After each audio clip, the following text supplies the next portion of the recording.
जब माता पार्वती ने बनाया भोजन तो शिवजी ने उनके सवाल का दिया अनोखा जवाब। एक बार माता पार्वती ने भगवान शिव से कहा कि प्रभु, मैंने पृथ्वी पर देखा है कि जो व्यक्ति पहले से ही अपने प्रारब्ध से दुखी है, आप उसे और ज्यादा डैक प्रदान करते हैं, और जो सुख में है आप उसे डैक नहीं देते हैं।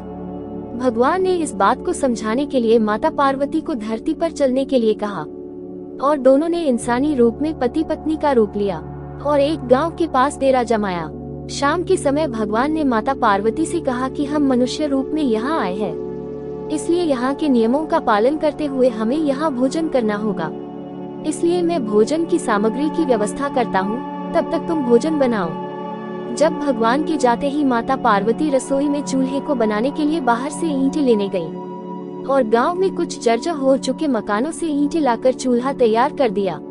चूल्हा तैयार होते ही भगवान वहां पर बिना कुछ लाए ही प्रकट हो गए।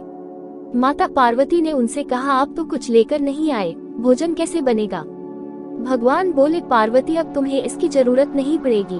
भगवान ने माता पार्वती से पूछा कि तुम चूल्हा बनाने के लिए इन ईंटों को कहाँ से लेकर आई? तो माता पार्वती ने कहा, प्रभु, इस गांव में बहुत से ऐसे घर भी हैं जिनका रख रखाव सही ढंग से नहीं हो रहा है। उनकी जर्जर हो चुकी दीवारों से मैं ईंटें निकाल कर ले आई। भगवान ने फिर कहा, जो घर पहले से खराब थे तुमने उन्हें और खराब कर दिया। तुम ईंटें उन सही घरों की दीवार से भी तो ला सकती थी। माता पार्वती बोली, प्रभु, उन घरों में रहने वाले लोगों ने उनका रख रखाव बहुत सही तरीके से किया है और वो घर सुंदर भी लग रहे हैं। ऐसे में उनकी सुंदरता को बिगाड़ना उचित नहीं होता।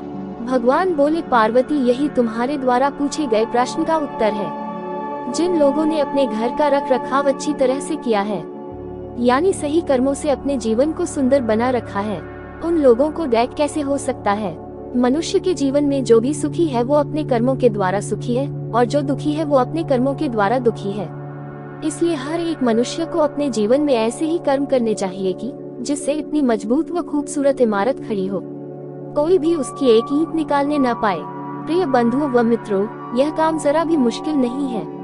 केवल सकारात्मक सोच और निस्वार्थ भावना की आवश्यकता है। इसलिए जीवन में हमेशा सही रास्ते का ही चयन करें और उसी पर चलें। सीख 1, हमेशा अच्छे कर्म करें।